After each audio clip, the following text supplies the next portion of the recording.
This way. So I've had a little bit of inspiration because there's no brushes on the show, because we've had brushes before, and we have this one, which is good.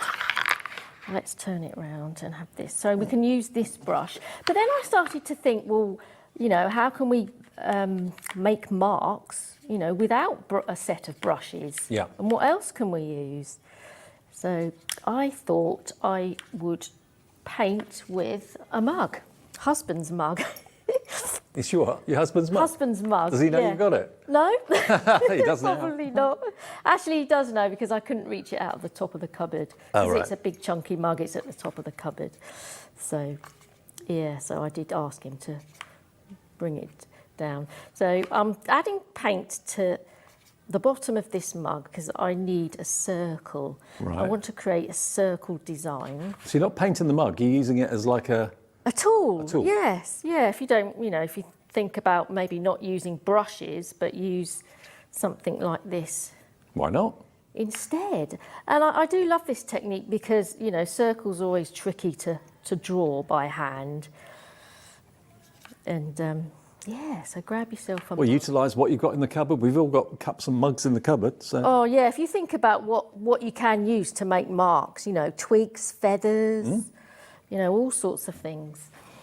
And I might just add a few leaves to this. I'm going to use the watercolour brush. I hope the quality of the paint and the palettes comes across. It is superb. The pigment, the colour that Zieler managed to put into their half pans is superb for the price. Really great value. Oh, a nice little wreath. And, you know, the colours, you know, you can... I'm just so delighted with these, I can't get the words out.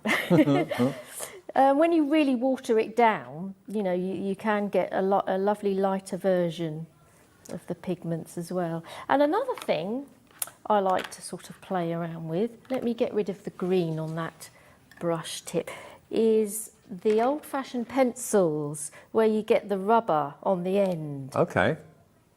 I need to revitalise. And this is another thing you can do. You know, you can leave the paints in the palette and revitalise them by adding more water to them. If they dry out, it doesn't matter, just add water, yes. Wake them up.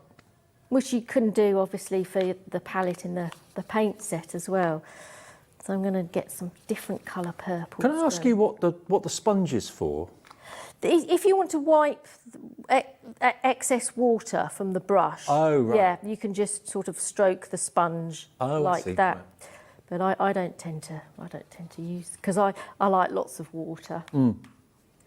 So when you think about sort of mixing a purple, instead of going straight into the purple, the beauty of a mixing palette is that you can try, you know, the blues and the pinks and make your own shades of purple.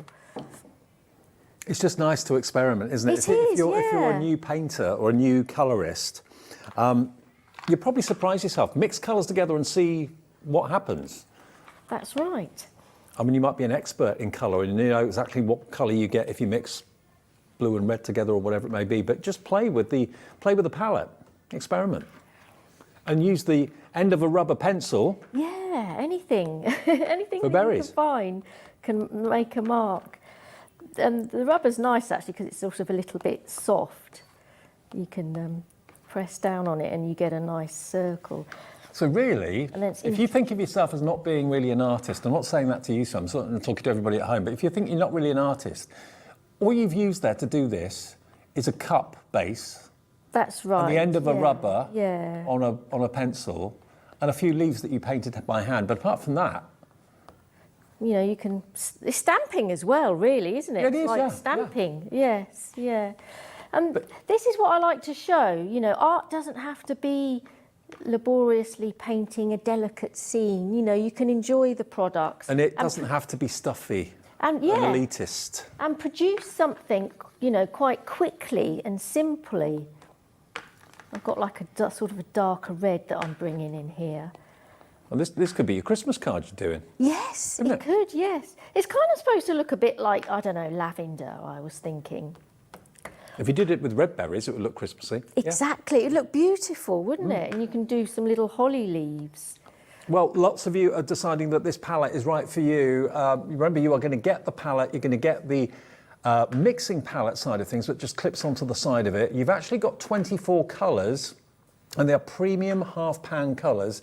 Yeah. Loving what you're doing, Sue. And it's nice to sort of, not buy maybe super expensive products, especially if you want to sort of give it a go, see if you like it.